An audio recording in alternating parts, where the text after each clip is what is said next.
Hey everyone, it's Jason from EskimoTV.net, and today I'm going to be reviewing A Quiet Place Day 1. If you prefer to read my review, you can go check it out over at EskimoTV.net.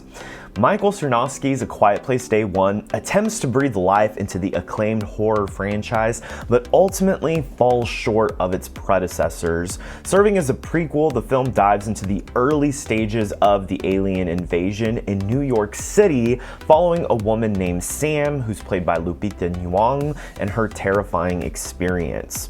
While the concept of witnessing the chaos from day one is intriguing, the execution lacks the innovative flair that made the original film stand out. John Krasinski and Emily Blunt's family dynamics, combined with their unique vantage of having a deaf child so they already know sign language, brought depth and creative tension that this installment struggles to replicate. The plot centers on Sam, who resides in a hospice with her mysteriously non-meowing cat, Frodo, and harbors a craving for pizza in Harlem, even as the alien threat escalates.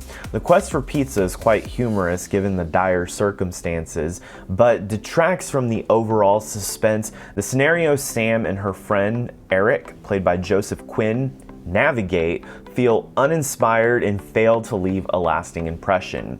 Unlike the original, where every scene was a meticulous dance of survival, this film's sequences lack creativity and memorability.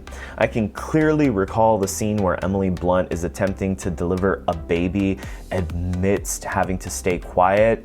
This film, unfortunately, doesn't have that scene that is likely to stick with audience long after they've left the theater. The second film already provided sufficient insight into the events of the first day, leaving this prequel feeling redundant. I initially thought that this film would expand on that, give more details, but unfortunately, we don't really learn many new details about these creatures or what caused them to land. Instead, the focus is on our characters and circumstances similar to the first film, just set in New York, which aren't too compelling to see all over again. The supporting cast, including Alex Wolff as Ruben and Jamon Hansu reprising his role from A Quiet Place Part 2, do their best with the material, but ultimately their characters are completely underused/underdeveloped. Technically, the film is competent. Pat Scola's cinematography captures the eerie atmosphere adequately, and Alexis Grapsa's score punctuates the jump scares effectively, yet neither element elevates the film beyond its pedestrian screenplay. The editing by Andrew Monsheen and Gregory Plotkin maintains a brisk 99-minute runtime. This was a relief in a film that might otherwise have overstayed its welcome.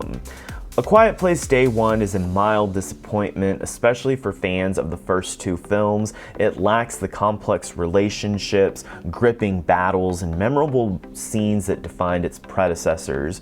While it may offer enough thrills for those seeking a straightforward horror experience, it doesn't quite live up to the high bar set by those original films. In the end, it serves as a reminder of how brilliantly Krasinski crafted those first two installments, and it's hard not to long for those quieter, yet infinitely more intense days. I do hope to see A Quiet Place Part 3 so we can revisit the Abbott family and build upon what was truly a fascinating universe. I'm going to be giving this installment, A Quiet Place Day 1, a C-. And that will do it for my review of A Quiet Place Day 1. Maybe I'm being a little too harsh. I know a lot of other people in my theater did quite enjoy this, so what do I know? If you're a fan of this franchise, maybe you will choose to check this out. If you do, let me know your comments below. If you haven't seen this, let me know what your thoughts are going into it. Would love to hear from you all. And if you enjoyed this review video, please do me a favor and smash that like button. You can also consider subscribing to the channel if you want to see more videos like this in your feed. And you can also check out that website, EskimoTV.net, if you prefer to read reviews. Thank you all so much for checking this out. Until next time, my name is Jason Escamilla from EskimoTV.net.